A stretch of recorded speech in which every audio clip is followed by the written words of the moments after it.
अस्सलाम वालेकुम। आज मैं अपनी रिलीजियस जर्नी शेयर करूँगा। मुझे जो लोग फेसबुक के ऊपर भी जानते हैं वो मुझे रिलीजन के लिहाज से ही जानते हैं। मतलब कि मैं रिलीजन के ऊपर बात करता हूँ या फेसबुक के ऊपर कुछ लिखता हूँ, बल्कि पहले बहुत ज़्यादा लिखता था, तो उस हवाले से ही मुझे लोग जानते हैं। मेरी जो रिलीजियस जर्नी है वो स्टार्ट हुई थी 2017 में। मतलब कि मैं मुसलमान तो था लेकिन प्रैक्टिसिंग मुस्लिम नहीं था। मैंने ज़िंदगी में पहली मर्तबा नमाज़ 2017 में पढ़ी थी। उससे पहले मुझे नमाज़ पढ़ना भी नहीं आती थी। मैं चूँकि गांव से बिलोंग करता हूँ, और गांव भी बल्कि आप नहीं कह सकते, या एक खूह है। गांव में भी 50-60 घर तो होते हैं कम से कम, लेकिन जो हमारा है वो खूह है, यानी कि 3-4 घर हैं और उसके चारों तरफ फसलें हैं।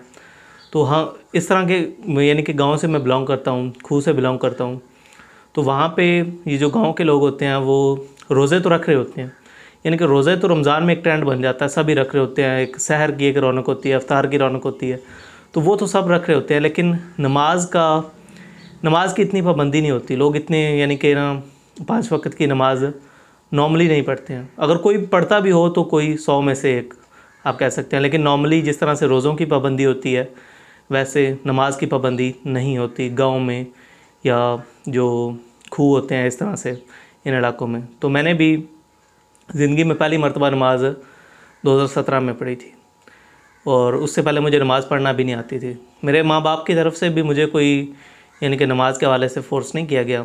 वो भी नमाज यानी कि कभी कभार पढ़ लेते थे, रोज़े तो रखते थे, लेकिन और नमाज के हवाले से उन्होंने मुझे कभी भी फ़ोर्स नहीं किया। जो मेरी रिलीजियस जर्नी थी, यानी कि मैं रिलीजन की तरफ किस वजह से आया, तो उसके ऊपर मतलब कि कोई स्पेशल इवेंट तो नहीं था कि आप कहें कि कोई अचानक से एक वाक़या हुआ और मैं जो है वो मैंने रिलीजियस होना पसंद किया, या फिर रिलीजन की तरफ आ गया, कुछ चीज़ से डर गया या कुछ हो गया इस तरह से। मैं अक्सर सोचता था कि मैंने एक दिन मर तो जाना ही है। मैं अगर आपको बताऊं तो मैं इंट्रोवर्ट बहुत ज़्यादा हूं, बहुत ही ज़्यादा हूं। मैं वैसे भी सिंगल हूं, सिंगल मतलब कि दोनों लिहाज से। मैं वैसे भी एक ही भाई हूं, और मतलब कि इस तरह से मैं इंट्रोवर्ट बहुत ज़्यादा हूँ, वैसे भी एक हूँ। तो इतनी ज़्यादा मैं बातें लोगों के साथ नहीं करता था। जो मुझे पर्सनली जानते हैं वो इस बात के शाहिद होंगे।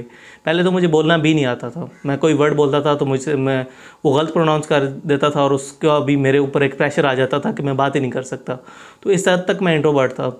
तो जो इंट्रोवर्ट होने की जो पॉजिटिव साइड होती है ना, वो ये होती है कि आप ज़िंदगी के बारे में सोचते रहते हैं कि ये ज़िंदगी क्या है, मैं क्यों हूँ। जो इंट्रोवर्ट होते हैं वो उनका फोकस इन चीज़ों पे ज़्यादा होता है बनिस्बत के वो आउटसाइड, या जो एक्सट्रोवर्ट होते हैं वो लाइफ में बहुत ज़्यादा एक्टिव होते हैं, जो एक्सटर्नल लाइफ है। लेकिन जो इंट्रोवर्ट होते हैं, मेरा ये एक्सपीरियंस है कि वो लाइफ के बारे में ज़्यादा सोचते हैं कि ये लाइफ क्यों है, क्या है। तो मैं भी अक्सर इसी तरह से सोचता था कि ये लाइफ क्या है, मैं क्यों हूँ। और मैं ये भी सोचता था कि एक दिन तो मैंने मर ही जाना है, यानी कि 100 साल बाद तो मैं ज़िंदा नहीं होऊंगा। तो क्यों ना मैं एक ऐसी लाइफ गुजारूं जो कि यानी कि मेरे लिए आखिरत भी कोई मेरी बेहतर हो। मैंने मर तो जाना ही है, चलो बंदा अच्छी ज़िंदगी गुजार ले। तो इस तरह के मेरे थॉट्स थे जब मैंने नमाज़ पढ़ना स्टार्ट की थी।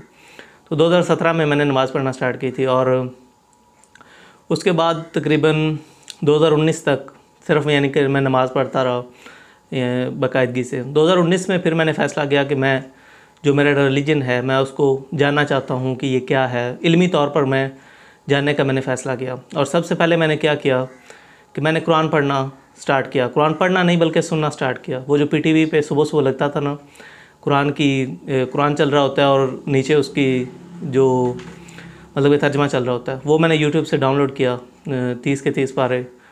तो वो सारा मैंने सुनना स्टार्ट किया। यानी कि इल्मी तौर पर जब मैंने रिलीजन को जानने का फ़ैसला किया तो मेरी खुशकिस्मती थी कि मैंने सबसे पहले कुरान की तरफ रुजू किया। और उसके साथ चूँकि यूट्यूब के ऊपर भी कुछ बंदा सर्च करता है मज़हब के हवाले से, तो मेरा जो तारुफ़ है वो सबसे पहले डॉक्टर इसरार साहब से हुआ था। और ये भी मेरी खुशकिस्मती है कि मैं किसी फ़िरका परस्त के हत्थे नहीं चढ़ा। आज भी मैं डॉक्टर इसरार साहब के यानी कि बहुत सारी चीज़ों से इख्तिलाफ़ रखता हूँ, लेकिन ये है कि वो फ़िरका परस्त नहीं थे। वो जिस चीज़ को ठीक समझते थे उस चीज़ को बयान करते थे। वो किसी फ़िरके के नुमाइंदा नहीं थे। तो ये मेरी बहुत खुशकिस्मती थी। तो मैंने उनको सुना 2019 में। ये 2019 की मैं बात कर रहा हूँ, यानी कि कुरान भी, डॉक्टर इसरार साहब भी। डॉक्टर इसरार साहब के साथ साथ मैं डॉक्टर ज़ाकिर नाइक को मेरा तारुफ़ हुआ कहीं से, तो उनको मैंने बहुत ज़्यादा सुना। और उसके बाद छोटी ईद पर गर्मियों में ही 2019 में ही मेरा इंजीनियर साहब से कोई तारुफ़ हुआ। उनकी कोई वीडियो एक थी, छोटी ईद के ऊपर आई थी, इस्लाम के लिहाज से कि आखिरत के हवाले से कि लोगों डर जाओ, इस तरह से कोई थी। तो उसके बाद मैंने उनको सुनना स्टार्ट कर दिया। 2019 में मैंने जो शुरू के 3-4 माह थे, मतलब कि मई जून तक, उस तक मैंने कुरान, डॉक्टर इसरार अहमद, डॉक्टर जाकिर नाइक, इन लोगों को बहुत ज़्यादा सुना है। और उसके बाद यानी कि छोटी ईद जब आई थी 2019 में, उसके बाद मैंने इंजीनियर साहब को बहुत ज़्यादा सुना है। 2019 में मैंने इंजीनियर साहब के तकरीबन सारे लेक्चर्स देखे हैं, जितने भी थे उनके लेंथी लेक्चर्स दूसरे, उनको मैंने बहुत ज़्यादा सुना है। और उसके बाद फिर मेरा आगे तारुफ़ हुआ गामदी साहब से। 2019 के एंड पे मेरा गामदी साहब के साथ तारुफ़ हुआ था। तो उसके बाद मैंने गामदी साहब को सुनना स्टार्ट किया था। तो गामदी साहब की फ़िक्र के हवाले से भी मेरे बहुत सारे इश्कालात थे, बहुत सारे सवालात थे।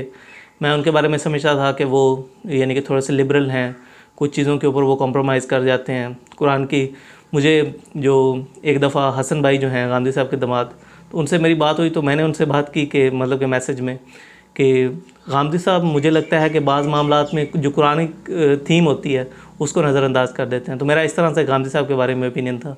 लेकिन फिर 2021 में मैंने गामदी साहब के मीज़ान लेक्चर सुने थे, तो फिर मुझे उनकी फ़िक्र की बुनियाद समझ आई कि वो कहाँ से चीज़ों को देखते हैं।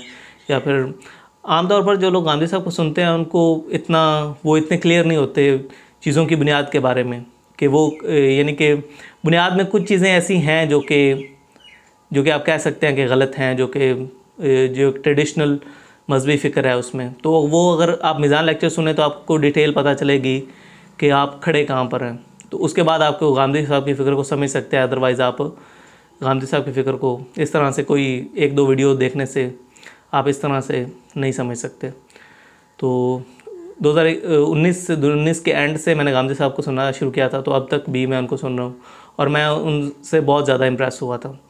गामदी साहब को मैं कोई मतलब कि हरफ़ आखिर नहीं समझता, मैं बहुत बड़ा आलिम समझता हूँ, लेकिन मैं उनका मुक़ल्लिद नहीं हूँ। जिन चीज़ों में मैं गामदी साहब के साथ एग्री भी करता हूँ, उनमें भी मैं इस इम्कान को मानता हूँ कि हो सकता है कि उनकी फ़िक्र गलत हो, और अगर ऐसा हुआ तो मैं अपनी राय फ्यूचर में मज़ीद चेंज कर लूँगा। और गामदी साहब की कुछ चीज़ों से मैं इत्तेफाक नहीं भी करता। मिसाल के तौर पर जो गामदी साहब की तसव्वुफ़ के हवाले से राय है कि तसव्वुफ़ एक मुतवाज़ी दीन है, मैं ये समझता हूँ कि ये थोड़ी सी एक हार्श चीज़ हो जाती है कि आप बिल्कुल ही एक मुतवाज़ी दीन कह दें। सूफिया के हवाले से ओवरऑल मैं सूफ़ीज़म को थोड़ी सी पॉजिटिव चीज़ समझता हूँ। यानी कि अगर आप फ़िरक़ों से कंपेयर करें तो ये जो ख़ारजी फ़िक्र पाई जाती है फ़िरक़ों में, एक ख़ारजियत पाई जाती है। ख़ारजियत मैं उस ज़माने से नहीं जोड़ रहा इसको हज़रत अली के ज़माने से, या सिर्फ वही ख़ारजियत नहीं है, मतलब कि जो हज़रत अली के लोग अगेंस्ट थे, या उस ज़माने में जो एक ख़ारजियत पाई जाती है। लोग समझते हैं कि सिर्फ ख़ारजियत वही है। ख़ारजियत पॉलिटिकल इस्लाम में एक एक्सट्रीमिज़म का नाम है जो हर दौर में पाई जाती है। तो आज भी ये जो फ़िरक़ों में पाई जाती है, लोगों के ऊपर कुफ़र के फ़तवे, मुशरिक होने के फ़तवे, ये जो फ़िरक़ों में पाई जाती है, इससे अगर आप सूफ़ीज़म को कंपेयर करें तो करोड़ दर्जे बेहतर है, अरब दर्जे सूफ़ीज़म बेहतर है इन फ़िरक़ों से। तो अगर हम इन फ़िरक़ों को एक मुतवाज़ी दीन नहीं कहते तो मैं समझता हूँ कि सूफ़ीज़म के बारे में भी हमें ये राय, मतलब कि ये थोड़ी सी हार्श हो जाती है। ओवरऑल सूफ़ीज़म का एक पॉजिटिव रोल है, लेकिन समझने वाली बात यह है कि जैसे किसी फ़कीह से गलती हो सकती है इस्लाम को समझने में, वैसे ही सूफिया से भी हो सकती है। वो कोई डिवाइनली गाइडेड नहीं थे। जो आखिरी हुज्जत हैं वो मोहम्मद रसूलुल्लाह हैं, लेकिन उनसे जो सूफिया हैं उनका ओवरऑल एक पॉजिटिव रोल है, लेकिन उनसे गलती हो सकती है। हमारे लिए हुज्जत सिर्फ मोहम्मद रसूलुल्लाह हैं, लेकिन ओवरऑल उनकी एक इस्लाम के अंदर एक पॉजिटिव कंट्रीब्यूशन है। उन्होंने हमेशा लोगों को जोड़ने की बात की है, और सबसे जो उनकी अच्छी चीज़ है वो ये है कि उनमें ख़ारजियत नहीं पाई जाती, जबकि दूसरे हर फ़िरक़े में ख़ारजियत पाई जाती है। ये फ़िरक़ों का ड्राबैक है, और मतलब कि सूफ़ीज़म उनसे अरब दर्जे बेहतर है इन फ़िरक़ों से। अगर फ़िरक़ों को हम मुतवाज़ी दीन नहीं कह रहे तो सूफ़ीज़म से हमें कोई ज़्यादा मसला है। तो इस हवाले से मैं यानी कि गामदी साहब की इस राय से एग्री नहीं करता, लेकिन ओवरऑल मैं गामदी साहब की जो ज़्यादातर इंटरप्रिटेशंस हैं, स्पेशली जो यानी कि दीन को वो कहाँ से अख़ज़ करते हैं, इसके बारे में जो उनके असूल हैं, मैं उनके साथ 100% एग्री करता हूँ। लेकिन यानी कि किसी इतलाक़ में कोई इख्तिलाफ़ हो सकता है थोड़ा बहुत, लेकिन जो गामदी साहब की फ़िक्र के असूल हैं उनके साथ सब के साथ मैं एग्री करता हूँ। और असल बात ये है जो मैंने ओवरऑल अपनी रिलीजियस जर्नी से सीखा वो ये है कि इंसान की नीयत साफ़ होनी चाहिए। अगर आपकी नीयत साफ़ है तो आप अपनी मंजिल तक पहुंच जाएंगे। इल्मी मामलात में हो सकता है आज आपकी एक राय हो, कल को दूसरी हो, और कल आने वाले कल को तीसरी हो। आज मैं जो भी मानता हूँ हो सकता है वो गलत हो, कल को मैं कोई और राय अपना लूँ। ये चीज़ अहम नहीं है। असल चीज़ ये है कि इंसान अपनी नीयत साफ़ रख कर, सच्चाई का तालिब बनकर ज़िंदगी गुजारे। जिस रब ने आपको पैदा किया है वो इंसान के ऊपर कभी भी जुल्म नहीं कर सकता। तो एक तालिब इल्म बनकर एक ज़िंदगी गुजारनी चाहिए। आज तक जो मेरी रिलीजियस जर्नी है उससे मैंने यही सीखा है।